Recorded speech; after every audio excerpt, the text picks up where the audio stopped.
প্রিয় দর্শক, আমি একটু আগে যেই কাজটা করলাম এটা হচ্ছে এই মুহূর্তে চৈত্র মাস। এই চৈত্র মাস প্রচণ্ড তাপদাহ থাকে সমস্ত বাংলাদেশে। তো এই মুহূর্তে যেসব এই বন্য পশু পাখি আছে, বিশেষ করে শুধু বন্য পশু পাখি নয়, এই আপনার যেসব পাখিগুলো উড়ন্ত অবস্থায় এসে ছাদের কোণে বসে কিংবা কোথাও বসে, তখন ওরা পানির পিপাসায় ছটফট করে। এই মুহূর্তে যদি আমরা ঢাকা সহ বাংলাদেশের প্রত্যেকটা থানা, জেলা কিংবা শহরতলি, গ্রাম হোক, যাই হোক, প্রত্যেকটা ছাদে কিংবা বাড়ির এক কোণে যদি আমরা একটু পানি রাখি, তাহলে দেখা যাবে যে এই পশু পাখিগুলো এই পানি পান করবে, তাদের তৃষ্ণা নিবারণ করবে। তার কারণ হচ্ছে এই মুহূর্তে এই একটু মাঠের দিকে যদি তাকান, আমি আপনাদেরকে মাঠটা দেখাচ্ছি।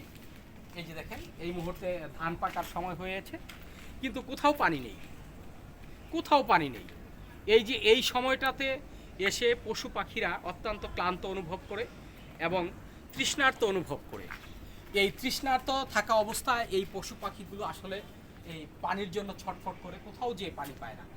যদি আপনি আপনার বাড়ির ছাদে কিংবা আপনার ঘরের যে কোনো কোণে বা এই আপনার বাড়ির আশেপাশে কোথাও একটু পানি রাখেন, তাহলে দেখা যাবে এই তৃষ্ণার্ত পশু পাখিগুলো এখান থেকে তার যে তৃষ্ণা নিবারণের যে একটা এই পানিগুলো, সেটা এই তৃষ্ণা নিবারণ করে যেমন সৃষ্টিকর্তার কাছে আপনার জন্য দোয়া করবে, এবং আপনিও মানবিক দৃষ্টিকোণ থেকে আপনার এই জিনিসটা দেখে আরও অনেক মানুষ এই এই জিনিসটা যখন করবে, তখন দেখা যাবে যে প্রত্যেকটা ফ্যামিলিতে, আশেপাশে প্রত্যেকটা বাড়িতে এরকম ব্যবস্থা থাকলে অবশ্যই এই পশু পাখিগুলো আপনার তৃষ্ণার্থ থেকে বেঁচে থাকবে।